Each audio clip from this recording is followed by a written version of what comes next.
지난 2022년 한국 방위산업체들은 폴란드 정부와 K9 자주포, K2 전차, FA-50 경공격기 등 대규모 무기 수출 계약을 체결합니다. 폴란드 수출에 힘입어 K방산 수출은 2022년 처음 170억 달러를 달성했고 올해 방산 수출은 200억 달러를 목표로 세웠습니다. 이렇게 적극적으로 한국산 무기를 사들여온 폴란드가 K방산 핵심 고객으로 자리 잡은 가운데 안제이 두다 폴란드 대통령이 오는 22일부터 25일까지 한국을 국빈 방문합니다. 윤 대통령은 두다 대통령과 24일 정상회담을 하는데 폴란드가 K방산의 단골 손님인 만큼 방산 협력이 논의될 걸로 예상됩니다. 앞서 윤 대통령은 지난해 7월 폴란드를 찾아 두다 대통령과 회담했고 올해 7월에도 북대서양조약기구 나토 정상회의를 계기로 만나 방산 분야 등 경제협력 증진을 논의한 바 있습니다. 이번 정상회담에서 폴란드와 한국 간 양해각서 체결 등 구체적인 방산협력 논의가 진행될지 관심이 모아집니다. K방산의 성과를 이어가는 한편 민관이 힘을 합쳐 방산 수출을 전략적으로 지원하는 작업도 계속되고 있습니다. 인성환 국가안보실 2차장이 지난 17일 주재한 제6차 방산수출 전략평가회의에선 2022년 7월 폴란드와 체결한 대규모 총괄 계약을 안정적으로 이행하고 대형 방산사업 신규 수주를 위한 논의가 진행돼 있습니다. 방산업체들은 K방산의 세계시장 점유율이 확대되면서 각국의 견제가 심화되고 있다고 평가했습니다.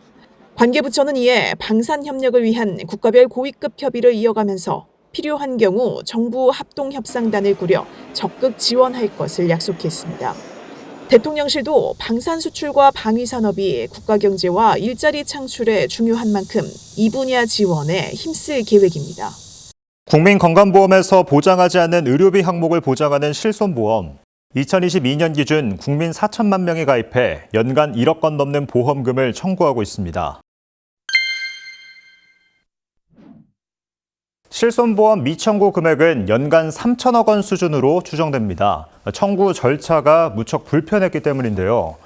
실손보험을 청구하려면 환자는 직접 병원을 찾아 서류를 발급받고 이를 보험회사에 제출해야 했습니다.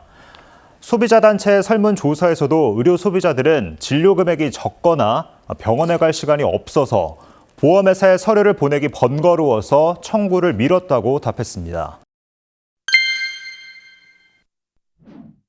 진료를 마친 직후에 병원에 서류 전송을 요청하면 됩니다. 진료 이후에는 병원 방문 없이 모바일 앱 등으로 진료받은 병원에 서류 전송을 요청할 수 있습니다. 실손보험 청구 기한은 3년으로 이전 진료 이력도 청구 가능할 전망입니다. 또 본인이 원하지 않으면 자동 청구되지 않습니다. 실손보험 청구 간소화 제도는 오는 25일부터 병상 30개 이상 병원을 대상으로 도입됩니다. 다만 간소화 도입 전 병원들의 전산 시스템 구축 여부가 관건입니다. 보험개발원에 따르면 지난 8일 기준 실손보험 청구 전산화 시스템에 참여한 요양기관은 전체 대상의 절반 수준인 3,781곳으로 집계됐습니다. 보건소를 제외하면 실제 병원 참여율은 6.8%에 그쳤습니다. 요양기관의 93%에 달하는 의원과 약국은 내년 10월 25일부터 도입될 예정입니다. 산과 들녘 곳곳에 완연한 가을이 펼쳐집니다. 줄줄이 늘어선 나무들도 어느새 울긋불긋 색색의 옷으로 갈아입을 준비를 마쳤습니다. 문화체육관광부가 가을을 맞아 지역 곳곳 관광자원을 활용한 여행 프로그램을 마련했습니다. 올해 3월과 9월에 이은 세 번째 국내 여행 캠페인으로 국내 여행 활성화로 지역 경제를 끌어올려 내수를 진작시키기 위한 겁니다. 구체적으로 지역 고유 문화를 느낄 수 있는 문화 바캉스, 가을에만 열리는 지역 축제와 도시를 벗어난 디톡스 여행 등 11개 주제로 70여 개 여행 프로그램이 마련됐습니다. 각 프로그램은 30% 할인된 가격에 이용할 수 있습니다. 전국 24개 소도시를 둘러보는 기차 여행 프로그램도 눈에 띕니다. 지역에 떠오르는 명소와 전통 문화, 특산물 등을 체험할 수 있는 행사로 1인당 4만 9천 원만 부담하면 교통부터 식사, 관광지 입장까지 모두 해결할 수 있습니다.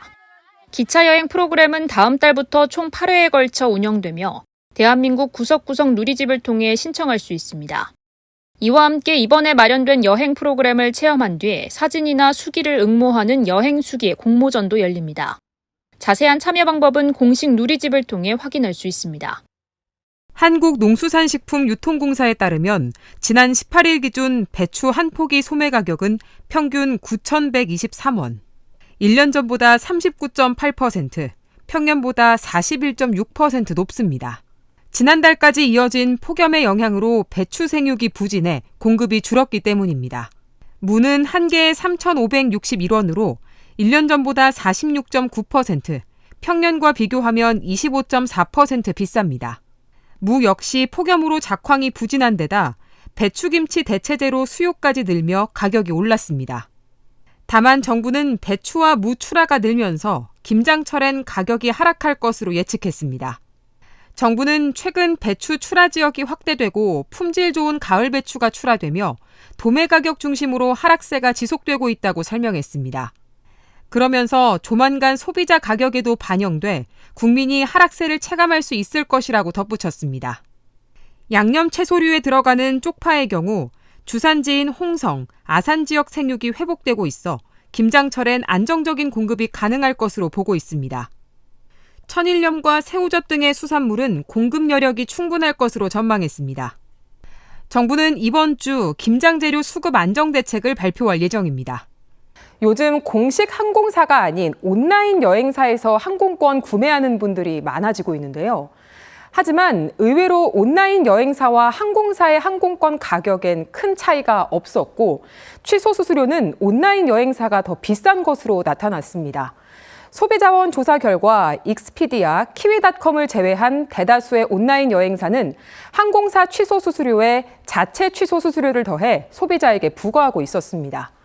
또 일부 해외 온라인 여행사들은 취소 수수료 정보를 제공하지 않거나 불명확하게 제공했고 부가 상품은 대부분 환불이 되지 않았는데요.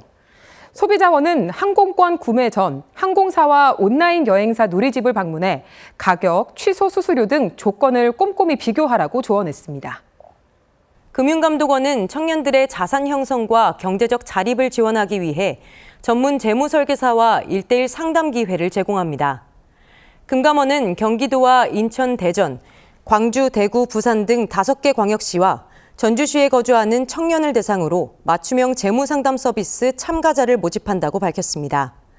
대상자는 만 19세에서 39세 청년으로 420명을 선착순으로 모집하며 오는 28일부터 다음 달 20일까지 1939 청년 재무상담 신청 홈페이지에서 온라인으로 신청할 수 있습니다.